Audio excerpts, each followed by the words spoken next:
Canadian women beat cheating. A women's curling champion from Canada is up Schitt's Creek and faces a 4-year curling ban for testing positive for performance-enhancing substances. And for those of you unfamiliar, curling is that sport where you slide rocks across the ice at other rocks and curl up in a little ball so your friends don't see you. Wait a minute. What performance enhancement do you need for frozen shuffleboard? That's like doing coke to finish your taxes. A little extra oomph isn't going to help. It's a finesse sport. This is less the story of an athlete and more the story of an amazing drug dealer. Imagine convincing somebody that they need to be jacked to slide some rocks across the ice. If Pfizer ever gets a hold of this guy, God help us all. The bad news is she may be banned from curling for 4 years, but the good news is she's now the spokesperson for Tim Hortons' new sausage, egg, and HGH sandwich. When officials were asked why she was singled out for testing, they pointed to this picture.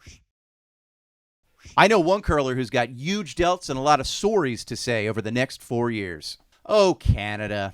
Celebrity gossip alert. Madonna's been hanging out with a famous new fella. God. Or as his record label prefers, the notorious G.O.D. Madonna recently told a Los Angeles crowd that while she was in a coma last summer, she met the Lord in what her record label likes to call a beautiful ray of light. Madonna makes everything cooler. I'm having coma FOMO right now. Madonna was in a coma for 4 days. Or as her doctors put it, she was desperately seeking snoozing. She was on a 4-day holiday. Her condition was borderline. I can make these jokes. She's fine now. And we're glad she's awake because when you're in a coma, you can't express yourself. Madonna recalled God asking, "Do you want to come with us? Do you want to come with me?" And Madge replied, "No, no." Imagine being God and still getting big time by Madonna. I guess Papa don't preach.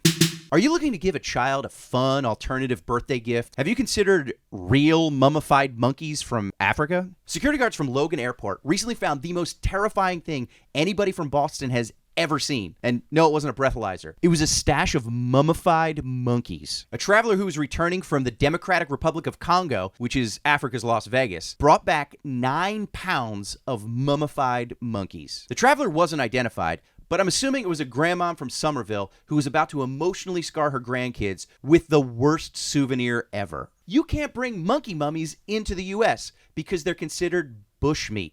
Bushmeat, besides being the 15th most popular keyword search on RedTube, is raw or minimally processed meat from wild animals. There were no charges filed, but the monkey mummies were confiscated and then destroyed. Can you imagine being the guy at Logan Airport who has to destroy monkey mummies from the Congo? You just spent all day incinerating pocket knives and bottles of fentanyl, and then you have to Boston cremate 9 pounds of mummified monkeys, knowing it will curse the Red Sox for another 100 years, and it's all your fault. That's a tough day in Beantown.